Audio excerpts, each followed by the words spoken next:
وتلك الأمثال نضربها للناس لعلهم يتفكرون.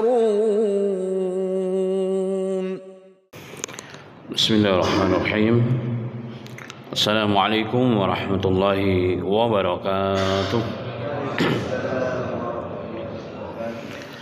الحمد لله الذي أحيانا بعدما أماتنا وإليه النشور. الحمد لله الذي هدانا لهذا وما كنا لنهتدي لولا أن هدانا الله. اللهم صل وسلم على محمد وعلى آله وأصحابه الطيبين والطاهرين ومن سن بسنته إلى يوم الدين. يقول الله تبارك وتعالى: يا أيها الذين آمنوا اتقوا الله حق تقاته ولا تموتن إلا وأنتم مسلمون. أما بعد. Alhamdulillah, alhamdulillah, pertama dan utama tentunya kita bersyukur kepada Allah Subhanahu wa taala. Di pertengahan Syawal ini kita masih diberikan taufiknya oleh Allah Subhanahu wa taala, khusus di pagi yang berbahagia ini kita dikumpulkan oleh Allah Subhanahu wa taala di rumah Allah, di tempat yang paling mulia di muka bumi ini, tempat yang paling dicintai oleh Allah Subhanahu wa taala sebagaimana dalam riwayat Muslim di muka bumi ini, untuk sama-sama mewujudkan, mengaplikasikan ubudiyah kita kepada Rabb kita Allah Subhanahu wa taala, yakni dengan salat subuh berjamaah. Kemudian Allah mesti berikan taufik kepada kita semuanya untuk menjalankan satu di antara kewajiban seorang muslim kepada agamanya, yakni thalabul ilm, terus meningkatkan keilmuan, pengetahuan kita terhadap agama kita. Semoga Allah menerima ibadah kita dan Allah istiqamahkan kita akhir hayat kita, amin ya rabbal alamin. Salat dan salam tentunya teriring kepada Sayyidul Awwalin wal Akhirin, Khataman Nabiyyin Muhammad bin Abdullah Al-Amin sallallahu alaihi wasallam, dan seluruh keluarganya, sahabat-sahabatnya, dan orang-orang yang memperjuangkan agama, ajarannya dan sunnahnya hingga akhir masa. Allahumma ja'alna minhum ya rabbal alamin. Jemaah sekalian, walaupun sudah masuk ke pertengahan Syawal, tapi tidak menghilangkan makna dari Idul Fitri. Maka sebelum kita memulai acara atau memulai kajian ini, saya ucapkan taqabbalallahu minna wa minkum wa qulu amin antum bi khairin insyaallah taala, wa ja'alallahu wa iyyakum minal aidina wal faizin insyaallah taala, amin amin ya rabbal alamin. Semoga Allah menerima ibadah kita, khusus ibadah di bulan suci Ramadan, dan semoga sepanjang tahun Allah berikan kebaikan, sehat walafiat, dan Allah jumpakan kita pada tahun-tahun Ramadan yang akan datang. Dan semoga Allah menjadikan kita orang-orang yang aidin, orang yang kembali kepada Allah, kembali kepada fitrah, kembali bertaubat kepada Allah Subhanahu wa taala, dan Allah jadikan kita orang-orang yang faizin, orang-orang yang sukses, beruntung, yang menang di dunia bil khusus, dan juga tentunya yang paling utama dan utama yakni di akhiratnya Allah Subhanahu wa taala, amin amin ya rabbal alamin. Ma'asyiral muslimin, jemaah sekalian yang dirahmati oleh Allah Subhanahu wa taala, bahasan kita sirah fikih, sirah nabawiyah kita sampai kepada fase pertahanan, fase perlawanan dan kekuatan. Pada pertemuan sebelumnya telah kita bahas bahwa Allah Subhanahu wa taala telah memberikan izin, bahkan perintah kepada Nabi kita Muhammad sallallahu alaihi wasallam yang selama bertahun-tahun, belasan tahun di fase Mekah bertahan dan bersabar dengan segala risiko, dengan segala ancaman, intimidasi, bahkan penyiksaan kepada orang-orang yang beriman kepada dan Rasulnya. Maka ketika mereka berada di Madinah, Allah berikan tempat, Allah berikan kekuatan, maka Nabi Muhammad dan kaum muslimin diizinkan, bahkan diperintahkan untuk melawan, bahkan untuk mulai menunjukkan kekuatan kaum muslimin. Maka terjadilah ya dalam awal-awal ya, dari awal-awal tahun Hijriyah Nabi Shallallahu Alaihi Wasallam mulai terjadi beberapa peperangan, sehingga tercatat dalam sejarah Islam yang ditulis oleh Imam Qadi Muhammad Sulaiman Al-Hindi bahwa dari fase hijrahnya Nabi Muhammad sallallahu alaihi wasallam, dari tahun pertama Hijriyah sampai menjelang wafatnya Nabi Muhammad sallallahu alaihi wasallam, yakni 9 Hijriyah, telah terjadi peperangan. baik dalam peperangan yang langsung dipimpin oleh Nabi Muhammad sallallahu alaihi wasallam namanya Ghazwah, atau peperangan yang melalui utusannya Nabi Muhammad sallallahu alaihi wasallam namanya Sariyah, itu 82 kali. Jadi dari tahun pertama Hijriah sampai 9 Hijriah jemaah sekalian terjadi peperangan dan pertempuran dalam rangka melawan dan menunjukkan kekuatan Islam yang merupakan perintah agama, jihad fisabilillah subhanahu wa ta'ala 82 kali. Kalau dibagi 9 tahun jadi berapa kali dalam setahun jemaah sekalian rata-rata? Masya Allah. Disitulah Allah tunjukkan kekuatan Islam yang selama ini tidak pernah dianggap oleh dunia. Bahkan bil khusus Jaziratul Arab, bil khusus Saudi Arabia hari ini, tidak pernah ada sejarah negara yang menginginkan menguasai wilayah tersebut. Masya Allah ya. Kemudian jemaah sekalian rahimani wa rahimakumullah, sedangkan peperangan yang khusus, yang peperangan disebut peperangan Ghazwah, yang langsung dipimpin komandan perangnya, panglima perangnya adalah Nabi kita Muhammad sallallahu alaihi wasallam, terjadi dalam fase sekian tahun, kurang lebih 27 kali peperangan yang disebut dengan Ghazwah, dan inilah yang mungkin sebagiannya kita akan bahas. Sebagiannya kita akan bahas pada peperangan yang termasuk peperangan kubro, peperangan yang besar yang terjadi pada tahun kedua Hijriyah. Itu peperangan Badar, sudah kita bahas pada pertemuan di bulan Ramadan kalau tidak salah, dan hari ini kita masuk kepada peperangan berikutnya yang terjadi pada tahun ketiga Hijriyah. Salah satunya adalah yang perang yang cukup besar yang tercatat dalam sejarah Islam, ini perang Uhud. Jemaah sekalian rahimani wa rahimakallah, di sana ada peperangan-peperangan yang lain ya.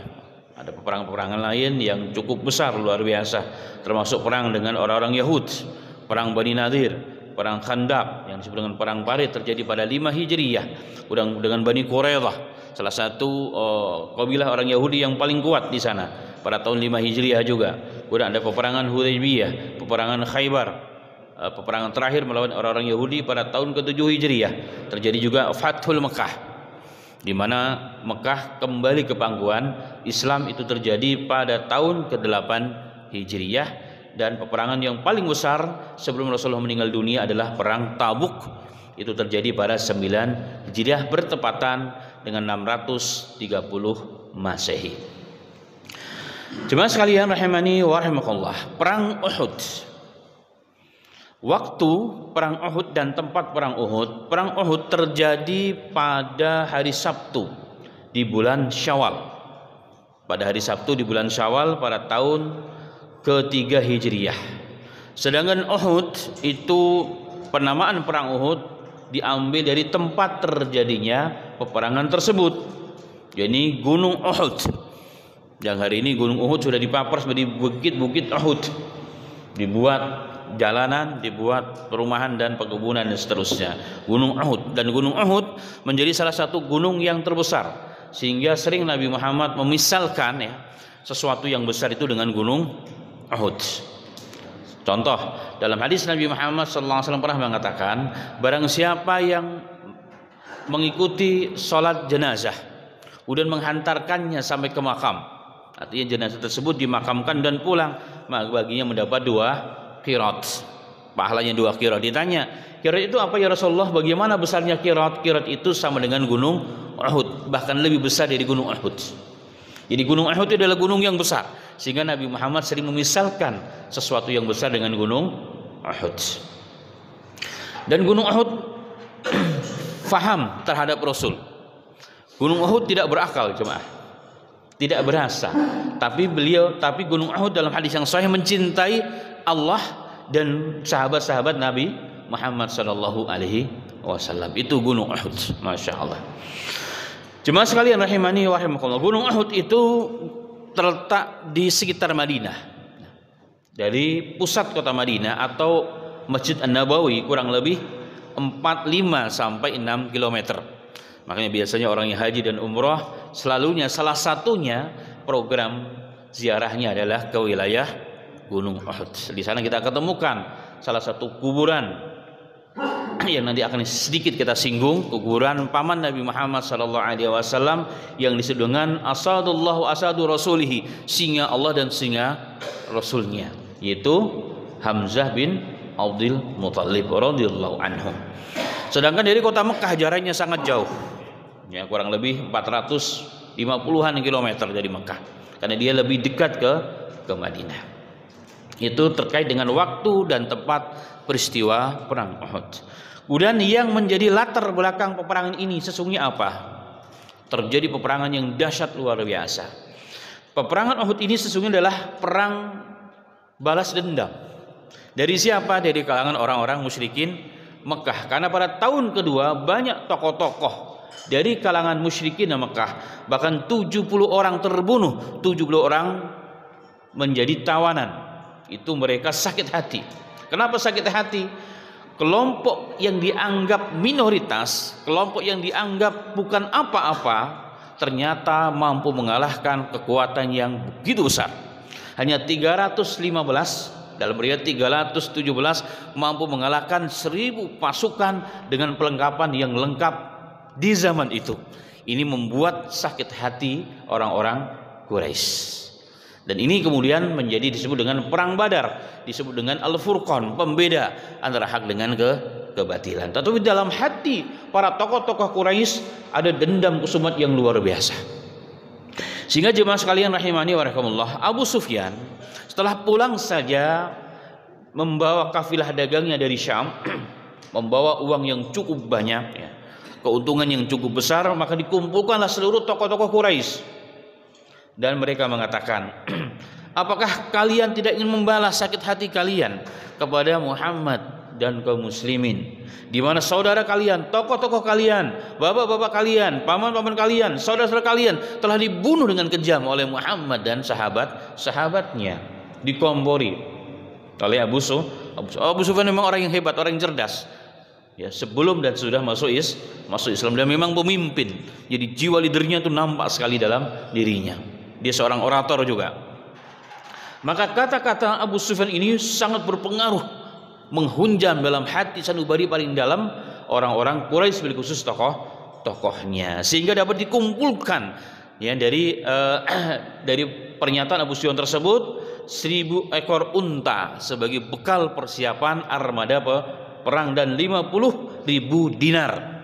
Jadi bukan main-main di zaman itu. Kemudian terkumpullah pasukan yang sangat banyak, 3.000 prajurit, baik dari orang Quraisy di Mekah ataupun sekutu-sekutu dari kalangan orang-orang Quraisy. Kemudian jemaah sekalian, maka mereka bersiap, ya, pada hari Kamis mereka berangkat dengan kekuatan yang besar tersebut menuju Madinah Al-Munawwarah.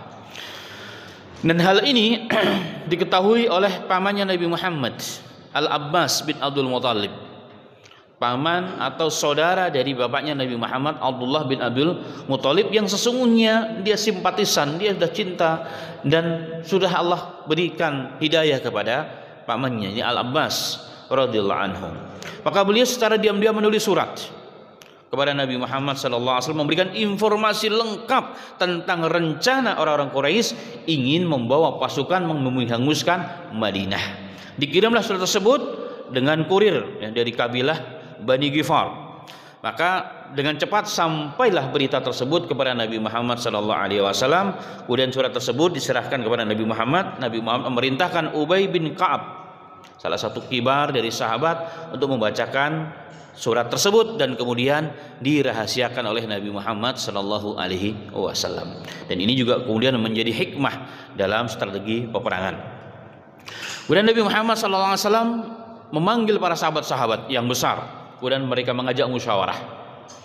Musyawarahnya adalah apa? Apakah kita, jadi orang Madinah, menyongsong menyambut pasukan yang besar tersebut di dalam kota Madinah, di mana kita menguasai medan Madinah, kita dapat membuat strategi banyak hal di dalam kota Madinah, karena itu wilayah kita, atau kita sambut orang Quraisy tersebut di luar kota Madinah. Para pemuda-pemuda, mayoritas para pemuda-muda atau orang-orang yang tidak ikut serta dalam perang Badar pada tahun sebelumnya, mereka sangat bersemangat karena mereka merasa berdosa tidak mendampingi Nabi Muhammad dalam perang Badar, karena memang perang Badar tujuannya bukan perang sebenarnya, cuma hanya qabilah untuk menahan qabilah, menangkap qabilah kecil. Maka mereka bersemangat ingin menebus kesalahan tersebut, rasa dosa tersebut, kesalahan kepada Nabi Muhammad. Maka mereka mengatakan, ya Nabi Allah, kita sambut mereka di luar kota Madinah. Tapi Abdullah bin Ubay bin Salul, kita tahu dia adalah pemimpin orang munafik. Mereka mengatakan, kita di dalam kota Madinah aja ya Muhammad. Tapi kemudian Nabi Muhammad SAW memutuskan dengan usulan mayoritas dari kalangan sahabat. Maka Nabi Muhammad pada saat itu keluar menyongsong mereka memakai baju besi, bahkan double ya. Bahkan baju besinya double ya, yang dipakai oleh Nabi Muhammad Sallallahu Alaihi Wasallam. Ini menunjukkan bahwa Nabi Muhammad Sallallahu Alaihi Wasallam seorang Nabi dan Rasul, tetapi tidak kebal dengan senjata. Jadi kalau ditusuk badannya Rasulullah akan keluar darah. Bahkan kita akan lihat nanti Nabi Muhammad berdarah-darah. Bahkan mukanya yang mulia Sallallahu Alaihi Wasallam tertancap helm besinya Nabi Muhammad dengan pukulan yang keras dari kalangan orang-orang sampai menancap di pipi Nabi Muhammad SAW. Sedikit nanti kita akan singgung. Baik, poin berikutnya jemaah sekalian, secara singkat kesimpulan daripada perang Uhud. Para alim ulama menyimpulkan dalam beberapa sirah nabawiyah, termasuk disebutkan juga oleh Imam Shafi'ur Rahman menjadi rujukan utama dalam bahasan kitab ini, dalam bahasan fikih sirah ini dalam kitab Rahim Al-Maktum, mengatakan bahwa perang Uhud terjadi sekali lagi pada tahun ketiga Hijriyah, di mana kekuatan Islam tadinya 1000 prajurit, semuanya prajurit tanpa ada kendaraan satupun karena memang dekat dengan kota Madinah. Tetapi dalam perjalanan yang tidak begitu jauh, tiba-tiba ya, sepertiga pasukan 300 atau 350 prajurit membelok, dibawa dan dipengaruhi oleh pimpinan munafikun Abdullah bin Ubay bin Salul. Mereka mengatakan, ngapain kita ikut perang bersama Muhammad dan teman-temannya, sama halnya kita menyerahkan diri kita karena mereka pasukan begitu besar, kita pulang saja. Toh Muhammad juga tidak mendengarkan pendapatku. Ini ada model-model begitu. Kalau diajak musyawarah enggak menerima pimpinan musyawarah pendapat kita, merasa tidak dihargai, akhirnya membelot dia. Inilah yang dilakukan oleh Abdullah bin Ubay bin Salul. Ini ciri-ciri orang munafik, tidak sam'an wa ta'atan kepada pimpinan.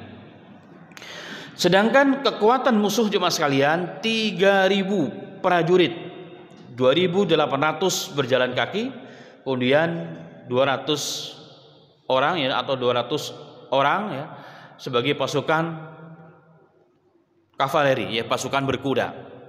Dan komandannya langsung dipimpin oleh Abu Sufyan Al-Umawi. Kalau orang Islam dipimpin langsung oleh Nabi kita Muhammad Sallallahu Alaihi Wasallam. Baik, kemudian ending dari peperangan.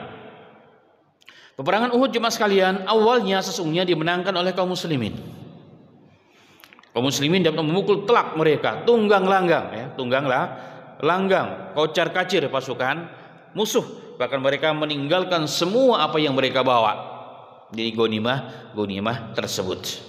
Tapi kemudian jemaah sekalian rahimani wa rahimakallah, ketika pasukan kaum muslimin yang telah ditugaskan khusus oleh Nabi Muhammad sallallahu alaihi wasallam, itu pasukan pemanah di atas gunung Uhud yang paling tinggi, di mana mereka dapat mengawasi dari belakang ke depan dan ke belakang, yang di Rasulullah memaksudkan untuk menghujani anak panah kepada pasukan Quraisy kalau mereka mendekat ke wilayah tempat Nabi Muhammad SAW. Ternyata mereka silau dengan dunia. Mereka tidak mengindahkan pesan Nabi Muhammad.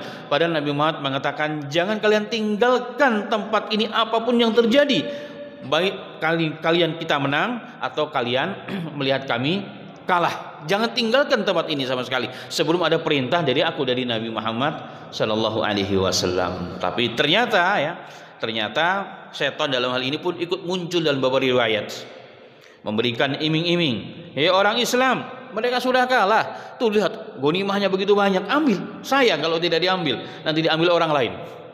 Ternyata di antara sebagian pasukan pemanah tersebut, minhum mayuridi dunya, di antara mereka menginginkan dunia. Dari situlah kemudian mereka diserang kembali ketika pasukan orang-orang kafir dipimpin oleh dua tokoh kesatrianya, Khalid bin Al-Walid dan Ikrimah, memutar pasukan dari belakang, kemudian mereka menghabisi pasukan pemanah, kemudian bahkan hampir terjadi pembunuhan kepada Nabi Muhammad SAW, bahkan sempat tersiar bahwa Nabi Muhammad terbunuh sebagai mati syahid.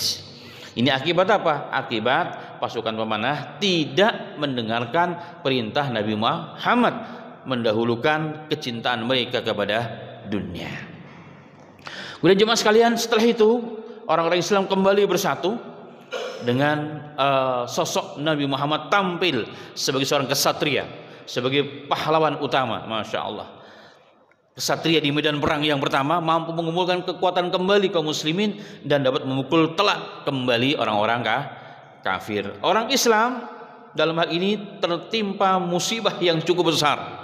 Terbunuh sebagian besar para tokoh-tokoh Islam, tapi kemudian orang-orang kafir dapat dipukul mundur dan mereka tidak berhasil mengalahkan kaum muslimin. Dan ini merupakan nikmat dari Allah Subhanahu wa taala. Dalam hal ini jemaah sekalian, ada satu kisah ketika terjadi kekalahan kaum muslimin pada putaran yang kedua, ketika para prajurit pemanah yang di atas dipentai habis, bahkan pembawa bendera panji-panji Islam dari awal sampai yang terakhir dihabisi oleh musuh-musuh Islam, dibunuh mereka semua. Ada sebagian sahabat kemudian sedih, apalagi setelah terdengar bahwa Nabi Muhammad SAW terbunuh. Ada yang mereka kemudian pulang ke Madinah, mereka berpikir ya sudahlah, mau ngapain lagi berperang, sudah kembali ke Madinah menjaga keluarga dan anak istri mereka. Ada sebagian mereka yang membuang senjata mereka sedih, untuk apa lagi hidup kalau begini, untuk apa lagi hidup. Tetapi ada sebagian justru dengan kejadian yang seperti itu menjadikan motivasi, menjadi cambuk jemeti kepada mereka. Mereka mengatakan kepada yang lainnya, wahai kaum muslimin, kenapa kalian duduk di sini? Kenapa kalian berada di sini? Mereka mengatakan, untuk apa kita berjihad kalau Nabi Muhammad sudah meninggal dunia? Justru beliau mengatakan, jika Nabi Muhammad telah meninggal dunia mempertahankan agama, sekarang apa gunanya hidup kalian kalau begitu? Mari kita masuk ke medan laga kembali, kita habisi mereka ataupun kita mati sebagaimana mati yang mulia Nabi kita Muhammad sallallahu alaihi wasallam. Itu kalimat yang sangat terkenal dari Anas bin Nadhr. Maka dalam perjalanan dia juga berjumpa dengan sahabat yang lain, yakni Sa'ad bin Abi Waqqas. Dia katakan, ya Sa'ad, aku mencium aroma surga di belakang Uhud. Ikut aku akan perang, akan kulawan mereka semua. Akhirnya dia pun masuk, menerobos pasukan blokade yang begitu besar, membabat kanan kiri musuh-musuh Allah. Kemudian dia pun mati syahid di jalan Allah Subhanahu wa taala. Setelah selesai perang, Nabi Muhammad mengumpulkan orang-orang yang mati syahid syuhada. Orang-orang yang mati syahid ternyata ditemukan pada Anas bin Nadhr ini ada 80 luka, tebasan pedang dan tombak dan lain sebagainya. Jadi mati sebagai kesatria membela Nabi Muhammad SAW, padahal Nabi Muhammad masih hidup. Ini salah satu kisah yang sangat luar biasa. Kemudian jemaah sekalian rahimani wa rahimakumullah. Dalam peristiwa peperangan ini yang kemudian menimpa kaum muslimin, musibah yang cukup besar, sebagaimana tadi dikatakan di atas, ada 40 dari kalangan orang-orang Quraisy kafir yang mati atau yang terluka. Ada yang mengatakan 30 orang yang terbunuh dari kalangan orang-orang kafir Quraisy, sedangkan orang-orang Islam 70 orang mati syahid, dan sebagian besar adalah dari pasukan pemanah, dan 40 orang yang terluka cukup parah. Itu akhir atau ending dari peperangan tersebut. Kemudian ada satu peristiwa yang cukup luar biasa, jika ada waktu kita singgung tentang salah satu peristiwa yang terjadi adalah terbunuhnya asadullah wa asadu rasulihi, singanya Allah dan singanya Rasulullah, pamannya yang tercinta sallallahu alaihi wasallam, kesatrianya kaum muslimin dari kalangan keluarga dekatnya Nabi Muhammad, itu pamannya Nabi Muhammad sallallahu alaihi wasallam, Hamzah bin Abdul Muthalib, oleh seorang budak hitam dari Habasyah namanya Wahsy bin Harb. Dia membunuh dengan cara keji. Dia jadi mengendap-endap dari belakang. Jadi terbunuhnya Hamzah bukan karena kalah perang, tapi karena disabet atau ditombak dari belakang dengan cara diam-diam. Nah, ini juga kisah yang luar biasa ya. Dimana kemudian setelah itu Hamzah bin Abi Muthalib walaupun sudah tertusuk tombak dari belakang sampai tembus ke depan, beliau ingin mencoba melawan si Wahsy ini, tapi sudah tidak ada daya dan upaya. Kemudian beliau meninggal dunia setelah dicabut tombak dari tubuh pamannya Nabi Muhammad sallallahu alaihi wasallam. Maka Hindun membelah dadanya dan kemudian mengunyah hatinya. Masya Allah. Tidak sampai di situ jemaah sekalian, orang-orang kafir Quraisy memutilasi pamannya Nabi Muhammad SAW, hidungnya dibuang, tangannya, kakinya, bahkan dimutilasi oleh orang-orang kafir. Makanya Nabi Muhammad begitu sedih ketika melihat paman Nabi Muhammad meninggal dengan cara yang sangat keji seperti itu. Ini sedikit nanti kita akan singgung jemaah sekalian. Baik, jemaah sekalian rahimani wa rahimakumullah, itulah secara singkat ya peristiwa peperangan Uhud yang terjadi pada tahun ketiga Hijriah, perlawanan balas dendam dari kalangan orang-orang Quraisy kafir kepada kaum muslimin, kepada penduduk Madinah yang dipimpin langsung oleh Nabi kita Muhammad sallallahu alaihi wasallam. Jemaah sekalian rahimani wa rahimakumullah, dari peristiwa yang secara singkat tadi telah disampaikan, maka ada gambaran secara umum, dan dari situ kita dapat ambil, kita petik pelajaran-pelajaran yang berharga dalam peristiwa ini. Yang pertama adalah ketika Abbas, pamannya Nabi Muhammad, yang sudah ada hidayah dalam dirinya ya, memberitahukan secara rahasia kepada Nabi Muhammad SAW berita tentang apa yang mau direncanakan oleh orang-orang kafir Quraisy kepada Nabi Muhammad dan kaum muslimin, dan Nabi Muhammad pun kemudian merahasiakan. Pelajaran pentingnya adalah apa jemaah sekalian di sini, bahwa bagian dari strategi berperang dan juga saling berperang itu merahasiakan rencana kita. Tidak selalunya rencana baik disampaikan kepada orang lain. Ini penting, dan ini sesuai dengan hadis yang lain oleh Nabi Muhammad SAW dalam riwayat yang sahih dikeluarkan oleh Imam Abu Nu'aim dalam kitabnya Al-Hilyah, Hilyatul Auliya. Nabi Muhammad pernah mengatakan, "Ista'inu ala inja'i hawaijil bil kitman wa inna kulli dhi ni'matin mahsudun." Maka sukseskanlah untuk mencapai hajat kalian secara sukses dengan apa? Dengan merahasiakan rencana baik kalian. Jadi rencana baik perlu dirahasiakan dalam kondisi tertentu ya. Tidak harus disampaikan kepada orang. Kenapa kata beliau? Nabi Muhammad mengatakan, "Wa fa inna kulla di ni'matin mahsudun." Karena setiap nikmat Allah yang Allah berikan kepada seseorang itu ada mata-mata yang hasad.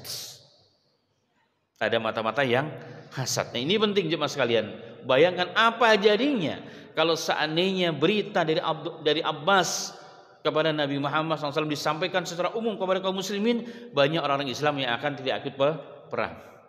Di situ akan berjaya orang-orang munafik untuk gembosin kaum muslimin dalam hal seperti itu. Begitu juga dengan jemaah sekalian, rencana-rencana kita dalam bisnis, rencana keluarga, tidak selalu kita sampaikan kepada orang-orang. Kalaupun tersampaikan secara global, kenapa? Karena banyak mata-mata yang hasad. Karena dikatakan makhala jasadun min hasadin. Tidak pernah ada badan manusia yang kosong dari hasad. Artinya mau dia orang awam, mau dia pejabat, rakyat jelata, orang kaya, orang miskin, bahkan ulama, itu selalu ada hasad dalam dirinya. Hanya bedanya ya, orang-orang yang mulia wal karimu yukhfi.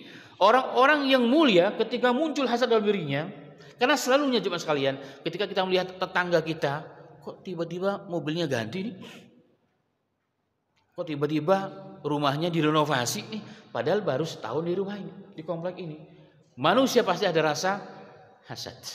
Nah, di sini kita akan dilihat kalau kita orang yang baik, orang yang sedang berjuang untuk mencapai ridha Allah, yang mau berjuang di jalan Allah Ta'ala, langsung istighfar, sinyalnya ditangkap, ya, radal tersebut ditangkap oleh radal sinyal hasad dalam dirinya. Astagfirullahaladzim. Maka dia istighfar, dia berta'awud, dia katakan dia yang paling pantas memang. Ini nikmat Allah kepadanya. Dia puji dalam dirinya, dia dekati orang tersebut sengaja untuk apa? Melawan hasad dalam dirinya, maka hasad itu akan hilang. Dosa berubah kemudian menjadi pahala, neraka berubah menjadi surga. Nah, berbeda orang laimu, orang yang buruk peranginya jemaah sekalian, orang yang jauh dari masjid, jauh dari ulama, jauh dari agama. Ketika muncul hasad, dia yubdih, justru akan menunjukkan hasadnya. Dia akan tanya ke kirinya, tetangganya, bro, itu orang kan baru di komplek ini, kayaknya baru datang kok mobilnya udah ganti ya. Jangan-jangan padahal pekerjaannya kayaknya di perusahaannya juga biasa-biasa aja. Jangan-jangan gitu kan. Padahal dia PNS kayaknya biasa-biasa. Jangan-jangan, masya Allah. Terus dibumbui, tanya kanan kiri menjadi gosip. Nah, ini bedanya orang yang mulia dengan orang yang tidak mulia. Hasad selalu ada. Makanya Nabi Muhammad SAW, bantulah kesuksesan hajat Anda dengan apa? Merahasiakan sebagian niat-niat baik, rencana-rencana baik hidup kalian. Kenapa? Karena banyak orang yang punya mata-mata hasad terhadap kita. Itu yang pertama. Ini pelajaran penting ya dalam kasus perang Uhud ini. Yang kedua, jemaah sekalian, Nabi Muhammad SAW setelah melihat situasi dan kondisi munasib sesuai, memanggil para tokoh-tokoh untuk diajak bermusyawarah. Ini juga pelajaran penting. Ya, bahkan pentingnya musyawarah jemaah sekalian, Allah menurunkan satu surah namanya Asy-Syura. Namanya Asy-Syura, dan Rasulullah diperintahkan oleh Allah untuk mengajak musyawarah. Fasyari'um fil amr, ajaklah mereka ya Muhammad, sahabat-sahabat untuk bermusyawarah dalam urusan apapun, apalagi urusan-urusan kemaslahatan ajak mereka bermusyawarah. Dalam riwayat Abu Hurairah pernah mengatakan, aku tidak pernah melihat seorang pemimpin yang paling banyak mengajak musyawarah dengan rakyatnya, dengan kanan kirinya, melebihi Nabi Muhammad sallallahu alaihi wasallam. Padahal Nabi Muhammad bisa memutuskan segala sesuatu dengan apa? Dengan wahyu dari Allah. Ma yantiqu min wa ma yantiqu anil hawa in huwa illa wahyu yuha. Apa yang keluar dari lisannya Nabi Muhammad, apa yang terlahir daripada perbuatan Nabi Muhammad, bukan dari hawa nafsu, itu tuntunan wahyu dari Allah. Tapi kenapa Nabi Muhammad mengajak musyawarah sahabat kanan kirinya? Apa hikmahnya musyawarah jemaah sekalian? Pertama dan utama adalah menanamkan empati dan kepedulian terhadap sesuatu. Katakan kalau di sini DKM-nya orang kaya semua, DKM bisa membangun dengan uangnya sendiri tanpa minta bantuan kanan kiri. Tapi nanti rasanya beda di mata jemaah. Kenapa? Rasanya masjid kayak punya si fulan doang. Tapi kalau walaupun kami orang-orang kaya semua, dia bisa mendanai pembangunan sendiri, tapi mengajak musyawarah dan jemaah sekalian di sini, maka berapapun yang dimiliki oleh kita sumbang sih sama-sama gotong royong, maka semua merasakan bahwa masjid adalah milik bersama. Jadi menanamkan rasa kepedulian, memiliki bersama, pentingnya musyawarah jemaah sekalian. Ini penting. Yang kedua adalah apa? Menjaga dari fitnah. Fitnah banyak, di antara fitnah egosentris, merasa aku. Kalau bukan aku nggak akan jadi. Tapi dengan musyawarah jemaah sekalian, banyak kita tertutup daripada fitnah. Berapa banyak orang sehebat apapun tidak ada yang sempurna. Ya, kalau semakin banyak pendapat, semakin terjaga dari apa? Dari kekurangan dan dari celah. Itu hebatnya musyawarah jemaah sekalian. Maka musyawarah itu penting, apalagi terkait dengan negara. Kesatuan Republik Indonesia yang begitu besar, yang kaya raya. Jangan diputuskan diam-diam di malam hari. Tiba-tiba malam-malam diputuskan tanpa mengajak masyarakat. Itu tanda-tanda berarti ada sesuatu di balik rempeyek. Nah, Nabi Muhammad tidak seperti itu. Karena memang jabatan bagi Nabi Muhammad adalah amanah dan bukan ghanimah. Selalu diajak masyarakat apa yang bisa. Sehingga apa? Semakin menutup kemungkinan sesuatu itu tidak sempurna. Karena apa? Ide dan masukan dari seluruh masyarakat yang ada. Ini diajarkan oleh Nabi Muhammad SAW. Bahkan ada beberapa kitab khusus membahas tentang musyawarah, tentang Rasulullah, bagaimana Nabi Muhammad mencontohkan hal tersebut yang harus diterapkan dalam sistem pemerintahan, dalam sistem keluarga, apalagi sistem pengurus masjid. Ini penting. Musyawarah adalah salah satu cara untuk mengumpulkan persatuan dan kesatuan umat Islam. Baik, kemudian yang berikutnya jemaah sekalian, tadi dikatakan ketika Nabi Muhammad keluar ke medan tempur, beliau memakai baju besi, baju perang 2 lapis. 2 lapis. Ini menunjukkan kepada kita bahwa ikhtiar itu harus maksimal. Nabi Muhammad manusia pilihan, pasti ditolong oleh Allah, tapi beliau masih berikhtiar. Karena ketentuan Allah itu beda dengan ikhtiar. Ketentuan Allah pasti terjadi, tapi ikhtiar itu bagian dari kita menyempurnakan kewajiban sebagai seorang manusia. Orang yang mengenyangkan kalau kita lapar siapa jemaah? Allah. Tapi kenapa Allah memerintahkan kita kulu washrabu, makan dan minum? Karena ikhtiar itu adalah ibadah. Ikhtiar itu adalah agama. Maka meninggalkan ikhtiar adalah dosa. Itu yang pertama. Yang kedua, ikhtiar itu tidak membatalkan tawakul kita kepada Allah. Apakah kita katakan Nabi Muhammad berarti nggak tawakal dong? Nggak yakin dengan Allah dong? Kenapa Nabi Muhammad perang masa pakai baju besi? Double lagi. Ternyata tidak. Karena tawakal itu itulah ketentuan Allah, itu wajib bagi seorang muslim, tetapi ikhtiar juga kewajiban lain. Kita berobat, bagian syariat. Itu ikhtiar, mau sembuh tidak sembuh itu urusan nanti, tapi ketika kita berobat itu sendiri adalah pahala. Kenapa pahala? Karena itu perintah agama. Tadawu ya ibadallah, berobatlah kalian wahai kaum muslimin, wahai hamba-hamba Allah. Maka seluruh biaya yang kita gunakan untuk berobat jemaah sekalian itu dihitung sebagai ibadah. Nah, ini bedanya ikhtiar ya. Itu ikhtiar wajib dilakukan. Meninggalkan ikhtiar sekali lagi adalah dosa. Ada orang yang datang ke saya, Ustaz tolong doakan saya supaya dapat keturunan soleh. Saya tanya, antum udah nikah? Belum. Gimana caranya? Dapat keturunan soleh tapi tidak nikah. Nikah dulu baru minta doa. Nah, nikah dulu baru minta doa dapat keturunan soleh. Ibaratnya kita lapar, ingin kenyang tapi nggak mau makan dan minum. Allah bisa aja beri. Ya, seperti Adam alaihissalam diberikan istri yang soleh tanpa apapun. Hawa alaihissalatu wassalam, Maryam alaihissalatu wassalam diberikan anak tanpa dengan seorang suami. Tapi itu kan kuasa Allah. Kita berjalan dengan apa? Dengan sunatullah, dengan sunnah Allah yang Allah telah tentukan pada alam semesta ini. Kalau lapar harus makan, tetapi tetap ketika kita makan bukan yakin dengan makanan, tapi yakin dengan Allah. Ketika kita perang, ikhtiar maksimal, tapi kita serahkan kepada Allah Subhanahu wa taala. Ini juga terdapat pelajaran penting dalam kisah ini. Baik. Kemudian jemaah sekalian rahimani wa rahimakumullah.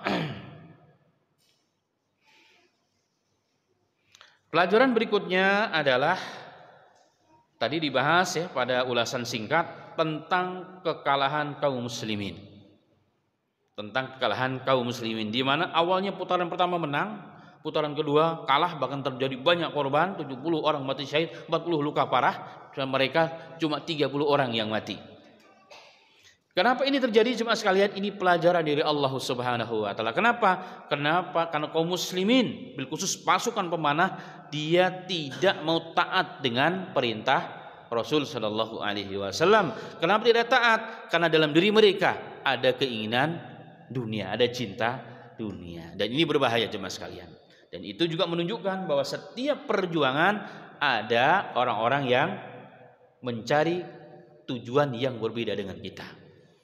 Dalam setiap hal, termasuk dalam perjuangan dakwah Islam, dalam perjuangan lembaga-lembaga Islam, dalam bahkan pengurus masjid juga sama.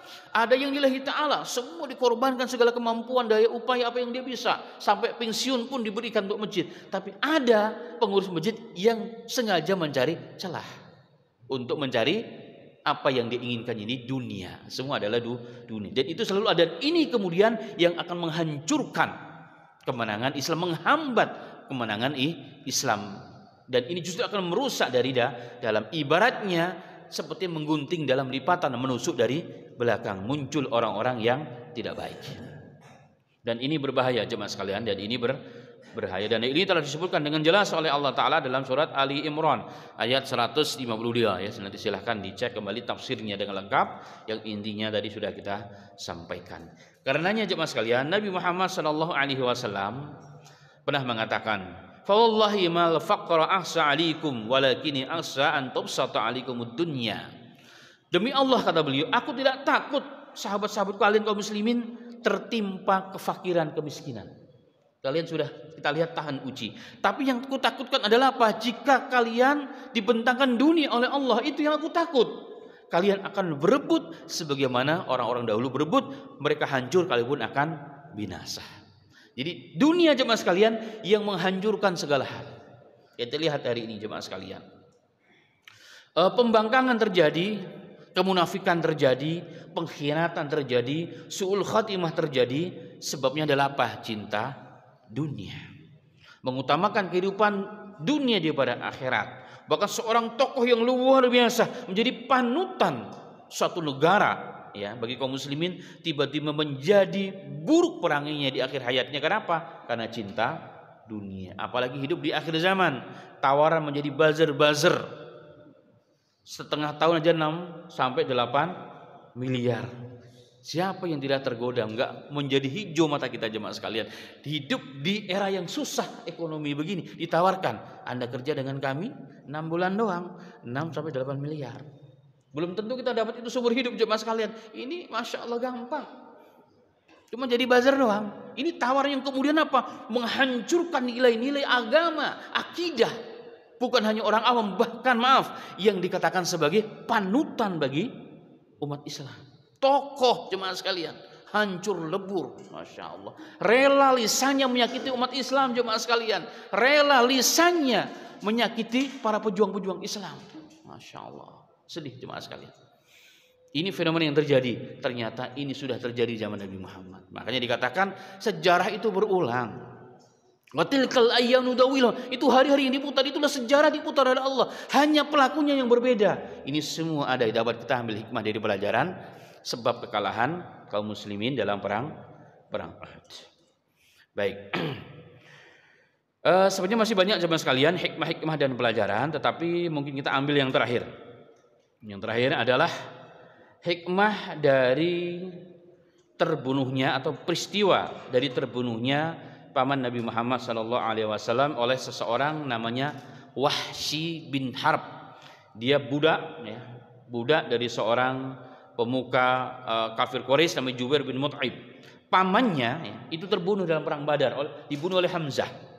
Maka ditawarkan, ya Wahsy, mau nggak kamu merdeka? Mau dong. Syaratnya satu, bunuh paman Nabi Muhammad yang telah membunuh pamanku, maka aku bebaskan engkau. Nah, seorang budak itu kan tidak punya dirinya jemaah sekalian. Budak itu adalah dalam sosial, tatanan sosial di zaman jahiliyah adalah peringkat kasta yang paling bawah. Dirinya pun dia tidak punya. Kalaupun dia kaya milik tuannya. Ini budak, maka orang harus merdeka apapun caranya. Nah, ini yang menjadi motivasi dari si Wahsy ini kenapa membunuh paman Nabi Muhammad SAW. Maka dalam perang Uhud jemaah sekalian, dia mengendap-endap dari belakang mencari mana Hamzah. Ketika Hamzah sedang berduel dengan musuh-musuhnya, membunuh kanan kiri, dia tidak ngeh kalau dia sedang dikuntiti oleh si Wahsy ini. Ketika mendapat celah maka ditombak dari belakang batu besar. Itu Hamzah radhiyallahu anhu, maka terbunuh. Setelah itu sebagaimana tadi dikatakan, setelah dipastikan dicabut tombaknya, kemudian datanglah Hindun ya. Kemudian datanglah Hindun istri Abu Sufyan. Istri Abu Sufyan, pemimpin perang ya. Saat itu dibelah dadanya, dibelah perutnya dan dikunyah hatinya. Nauzubillah min dzalika. Enggak sampai di situ karena Hamzah ini adalah pahlawan, kesatrianya Nabi Muhammad dan kebanggaan keluarga besarnya Nabi Muhammad SAW. Maka orang kafir Quraisy memotong-motong badannya paman Nabi Muhammad SAW. Kemudian jemaah sekalian, ketika dalam Sahih Bukhari diceritakan secara singkat, ketika Islam menguasai Mekah, maka beliau lari. Nah, maka beliau lari ke tempat ke tempat lain, ke Taif. Islam masuk ke Taif, ke sana. Dan diberitakan bahwa Nabi Muhammad tidak akan pernah mengganggu dan menyakiti utusan. Kata Nabi Muhammad sallallahu alaihi wasallam, maka si Wahsy datang bersama utusan dari Taif berjumpa dengan Nabi Muhammad. Dan dia menyerahkan diri kepada Islam. Bahkan dalam riwayat Nabi Muhammad begitu senang dengan Wahsy ini, beliau memberikan serban hitamnya dalam sejarah. Sebagai bukti Nabi Muhammad tidak ada benci, tidak ada dendam. Tapi Nabi Muhammad ketika bertanya kepadanya, engkau Wahsy? Naam ya Rasulullah. Engkau yang membunuh pamanku Hamzah. Begitulah yang sampai beritanya kepadamu ya Rasulullah. Nah, di sini yang menjadi catatan ya. Maka Nabi Muhammad kemudian mengatakan, "Fahal tastati an tughayyiba anni wajhak." Ini kalimat penting. Kalau begitu, kau bisakah menjauhkan wajahmu dari mukaku, wahai Wahsy? Di sini Nabi Muhammad memerintahkan dia menjauh dari Nabi Muhammad bukan karena benci dan dendam, bukan. Ya, jauh. Maka beliau mengatakan, kemudian aku pergi jauh dari Nabi Muhammad SAW dan baiklah Islamnya. Kemudian setelah Rasulullah wafat, terdengar Musailamah Al-Kadzdzab muncul. Maka dalam dirinya, aku akan datang ke Musailamah Al-Kadzdzab, saya akan memerangi dan membunuh dia. Semoga ini menjadi penebus kesalahanku karena telah membunuh paman Nabi Muhammad sallallahu alaihi wasallam. Dan begitu yang terjadi jemaah sekalian, dengan tombak yang sama dalam riwayat yang membunuh pamannya Nabi Muhammad Hamzah dalam kondisi dia masih kafir, dengan tombak yang sama dia membunuh musuh Allah dan Rasulnya Musailamah Al-Kadzdzab. Nah, dari sini banyak catatan. Yang pertama jemaah sekalian, bahwa minimal ada 3 atau 4. Yang pertama, Islam itu mengelebur, menghapus dosa masa lalu. Dia masuk Islam, melakukan segala hal termasuk membunuh paman Nabi Muhammad, ini habis ditebus dengan apa ketika dia masuk Islam. Karena taubat dan hijrah dari kafir menjadi Islam itu menghilangkan segala dosa dan kesalahan. Itu yang pertama, dan banyak Quran dan hadisnya. Yang kedua jemaah sekalian, setiap orang punya masa lalu. Dan jangan sampai masa lalu memerangkap langkah kita di masa depan. Justru menjadi cambuk jemeti, memberikan semangat motivasi untuk lebih baik sebagaimana Wahsy tadi. Yang berikutnya jemaah sekalian, di sini kita melihat Nabi Muhammad SAW memerintahkan Wahsy untuk menjauh dari hadapan Nabi Muhammad, jangan pernah muncul lagi dengan mukanya. Orang berpikir, wih, Rasulullah benci dan dendam. Oh enggak. Buktinya apa? Rasul memberikan serban. Rasulullah jauh daripada sifat dendam dan benci secara personal. Enggak pernah itu terjadi. Tapi Nabi Muhammad SAW memerintahkan dia jauh untuk apa? Supaya jangan sampai dengan wajahnya lagi muncul teringat bagaimana Nabi Muhammad melihat dia sebagai pembunuh pamannya. Dan ini berbahaya. Merusak hati Nabi Muhammad, akan muncul kebencian dan dendam. Kenapa? Teringat. Dari situlah kemudian muncul istilah memaafkan itu kemuliaan dan hebat. Tapi melupakan itu tidak bisa, nanti dulu. Kita boleh melupakan orang kesalahannya.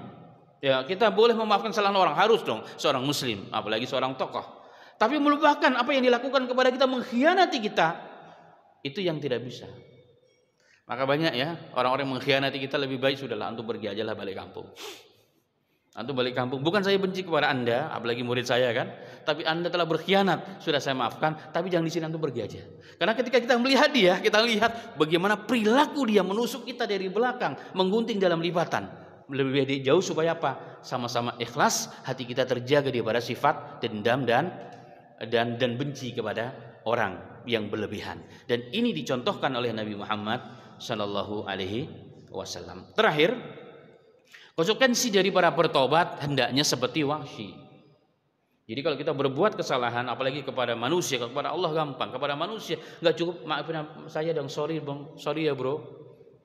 Nggak cukup begitu jemaah sekalian. Kalau kita ambil hartanya, kembalikan hartanya. Kalau orang yang tidak ada, cari ahli warisnya. Kalau yang tidak ada, ya sudah sedekahkan atas nama dia. Atas nama dia, bukan atas nama kita. Itu yang disebut menyedekahkan harta haram atas nama orang yang kita ambil. Hakikatnya itu bukan sedekah, mengembalikan harta orang kepada yang berhak di jalan Allah. Imam Ahmad mengatakan, yang bersedekah dengan harta haram pun aku takut dia masih berdosa. Kenapa? Karena dia telah melakukan dosa besar mengambil yang bukan haknya. Maka koruptor jemaah sekalian gak cukup minta maaf. Siapa yang minta maaf mengembalikan hartanya, ya sudahlah kita maafkan. Oh enggak bisa. Ya tidak bisa. Ada lanjutannya, itu apa? Illa man taba wa aslaha wa amana wa amila salihah. Orang yang bertobat itu adalah apa? Yang kemudian memperbaiki kesalahan di masa lalu dengan pembaharuan di masa yang baru. Seperti tadi, dia telah membunuh paman Nabi Muhammad, maka konsekuensinya apa? Setelah dia bertobat dengan tobatan nasuha, dia harus menebus kesalahan yang masa lalu dengan apa? Membunuh musuh Allah yang paling besar, yaitu Musailama al-Kadzdzab. Ketika orang dirusak nama baiknya, maka sebagai bentuk pertobatannya, saling diminta maaf, dia harus mengembalikan nama baik seseorang sebagaimana sebelum dia itu konsekuensi bertaubat kepada Allah Subhanahu wa taala. Dan ini semua beberapa hikmah penting. Ya, masih banyak hikmah-hikmah di sana, tapi itu yang mungkin yang insyaallah terpenting dari kisah dan hikmah dari pelajaran fiqh sirah nabawiyah dalam peristiwa besar ini perang Uhud tahun ketiga Hijriah. Semoga Allah berikan taufik kepada kita semuanya. Walhamdulillahirabbil alamin.